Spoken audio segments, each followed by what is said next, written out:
Chemtrails are a term for stratospheric aerosol injections, otherwise known as geoengineering. These white lines that are stretched across the beautiful blue sky have long been mistaken as simple contrails, which are water vapor left behind from airplanes, but they are clearly different. For instance, when observing a contrail, one will notice that the white line disappears or fades away after a couple of minutes, but chemtrails have a much more different effect. When observing a chemtrail, one will see that not only does the white line remain in the sky for hours on end, but the color of the sky will actually change to a milky hazy color, or bizarre nasty looking clouds will form right where that beautiful blue sky used to be. Geoengineering and weather manipulation is nothing new, but has been around for over 150 years. Weather modification has been something that the United States and many other governments have been working on for years, including Project Storm Theory, which is a US project that focused on controlling the storm paths of hurricanes. Since geoengineering and weather modification goes back so far, it is clear what the agenda is for weather manipulation. Weather modification dates at least back to the 1830s, when the proposals of American meteorologist James Pollard Espy to stimulate rain by controlled forest burning led to him becoming feted as the Storm King. More recently, the US Project Storm Theory sought for 2 decades to modify the paths of hurricanes through seeding them with silver iodide. The Royal Society, Geoengineering the Climate. HAARP, or High Frequency Active Auroral Research Program, has been known for its testing with geoengineering. Geoengineering is the alteration or manipulation of the weather. HAARP was a facility that used ionospheric heaters to change the weather. Although we are told that HAARP shut down years ago, there are many more facilities just like this all over the world. For instance, there's the Sura Ionospheric Heating Facility in Russia, the High Power Auroral Stimulation Observatory, or HIPAS, in Fairbanks, Alaska, the Arecibo Observatory in Puerto Rico, and ISCAT, which operates many facilities across the world stemming from Sweden. David Icke once said, "We now know that the ability to relocate weather systems with electromagnetic weapons and skies seeded with conductive aerosols is the key to the creation of artificial global warming." Global warming is a lie created specifically by the Club of Rome. The propaganda portrayed by the mainstream media about global warming is that the population must pay carbon taxes to Al Gore, as if they would use that money to prevent the Earth from rapidly heating. HAARP controlling the weather is a powerful weapon that can be and will be utilized by the powers ruling our world. By controlling weather, governments can cause fake natural disasters and have massive impacts on agriculture and growing food by changing the climate. Using false disasters would be a great way to open FEMA camps and begin full-phase New World Order with everyone enslaved. Some declassified documents from the US government detail injecting nanofibers and mechanized dust into the air. These nanofibers are being sprayed into the air and are found in chemtrail samples. Biometric Application Programming Interfaces, or BioAPIs, are sprayed onto people through nanobots released through chemtrails, making it easier to manipulate and control the minds of humans. One of the most sinister and difficult to fathom conspiracy theories I've ever come across posits that nanobots are being sprayed on us all to install BioAPIs, Biometric Application Programming Interfaces, which basically allow for the mental and emotional remote control of humanity. These nanofibers, which have already been found in several chemtrail samples and linked to Morgellons disease, work by attaching themselves to neurons or synapses and self-replicating until they have artificially encapsulated and rewired your brain. Eric Dubay, Atlanteanconspiracy.com. There have been declassified government documents proving the existence of chemtrails, yet it is still considered a crazy conspiracy theory. Yes, of course, I'm crazy for reading into government documents talking about injecting the air with poison. One document released by NASA in 2001 speaks of spraying small dust into the air, which is inhaled into the lungs. This is described as a new use of weaponry, which is totally legal. It says that this form of advanced warfare will take place at around 2025, but could it be happening before then? This form of weaponry could be being used right now by the military or secret projects. This document was released in 2001, and it's been over 15 years. This plan to use warfare by emitting chemicals into the air through spraying has been underway for a long time, and I do not doubt that this not only has been developed, but it is most likely what is being sprayed in chemtrails. Microdust weaponry, a mechanical analog to micron-sized mechanized dust, which is distributed as an aerosol and inhaled into the lungs. Dust mechanically bores into lung tissue and executes various pathological missions. A wholly new class of weaponry, which is legal. Dennis M. Bushnell, a NASA employee, Future Strategic Issues, Future Warfare, circa 2025. Chemtrails are indeed real, and geoengineering has been taking place for years and is an ongoing reality. Chemtrails are just a small fraction of what is being done to the populations of the world. Whether or not we are being sprayed for mind control or weather modification, we do know that the skies above our heads are being sprayed with chemicals.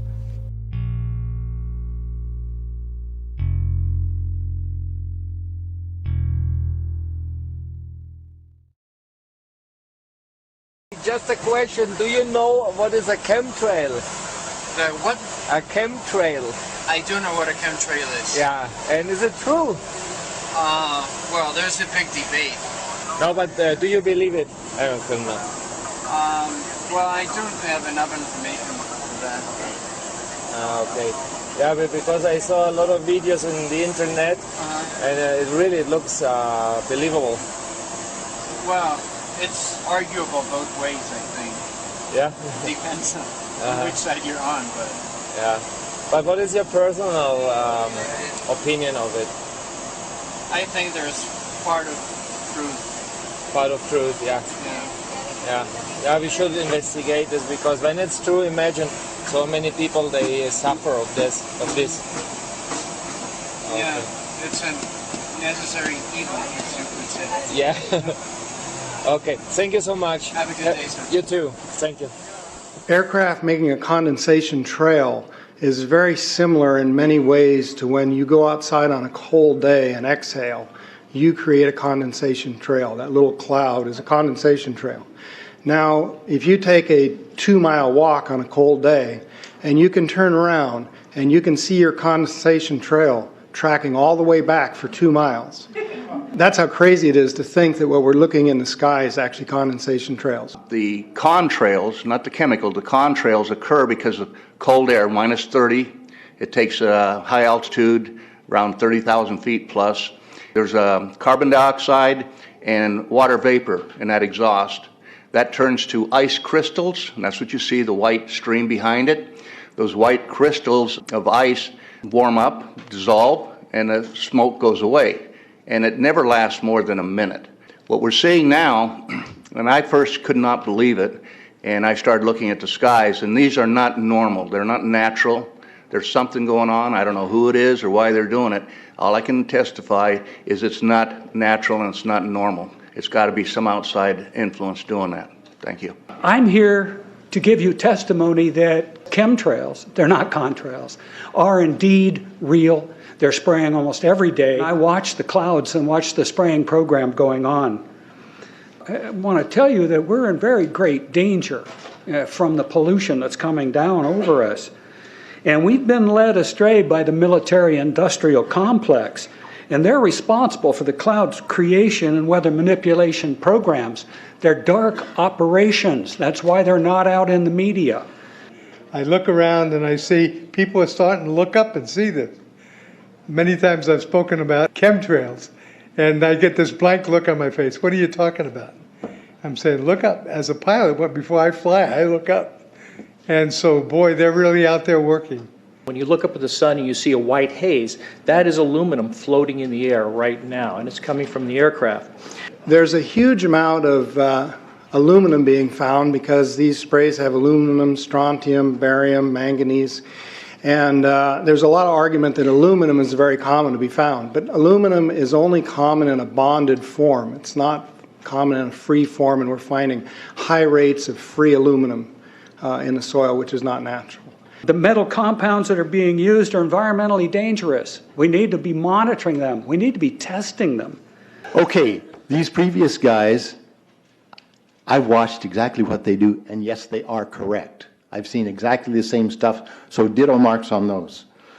You want some figures? Okay, latest water test, tested the rain. 13,100 micrograms per liter of aluminum in the rain in 2013. Normally, it should be 0. So 13,100 is pretty damn much, folks. It used to be 0, then it was 100s in the 2000s, and then since 2010, it's into the 1,000s and the latest 13,100. In the snow on Mount Shasta, pristine Mount Shasta, 61,000 micrograms per liter, 4 times the amount that is found in the soil up there. Where in the hell is this stuff coming from if it's not coming from the soil? We have clouds in the sky we've never seen before. Almost every day I'm seeing clouds I've never seen before. And NASA has been even named a few of these new clouds. It's really interesting, but NASA is a corporation. I want you to know that. NASA has also conducted a research program in what they call metallized fuels. We're actually putting aluminum oxide right in the fuel because it has 2 atoms of aluminum and 3 atoms of oxygen. So during the combustion process, it releases all that oxygen and dramatically increases efficiency, but it leaves the aluminum in the air.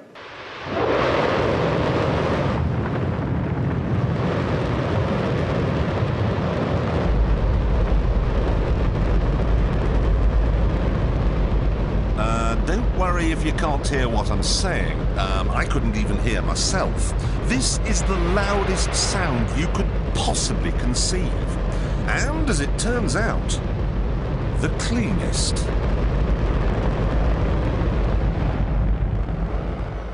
Now, the most amazing thing is that that cloud up there, which was generated by the engine, is just a mixture of hydrogen and oxygen. It's water vapor. And in about an hour's time, someone in Mississippi is going to get wet washing. It will actually rain.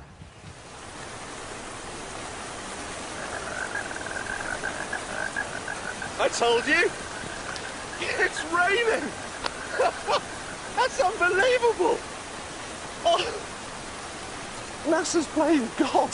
It's making its own weather. NASA's playing God. It's making its own weather. I'm gonna make a 360. These motherfuckers went off today. These motherfuckers went off today with all that shit. Look at this. Look at this. Look at this. That's Southwest. Is that Southwest? United? Who's fucking doing this? Nope. Sorry to inform you, these are not commercial airlines. NASA's got a website up explaining what they are. It's fucking hilarious. They're basically telling us what we already know. These motherfucking planes are making clouds that last for days. How? Apparently from their exhaust. Now what kind of fucking exhaust system does this to the sky? The world should be outraged. The company that makes that exhaust system for these planes, they should be fucking all hung. Look at that. Is that cool? That's all right? No big deal? Hey, they're just clouds. Yeah, a plane fucking made. Clouds that are coming from planes' exhaust? That's not true, but if it was, that's way worse. It's way fucking worse than them spraying shit on us. Oh, who the fuck knows what they're doing? Nobody knows.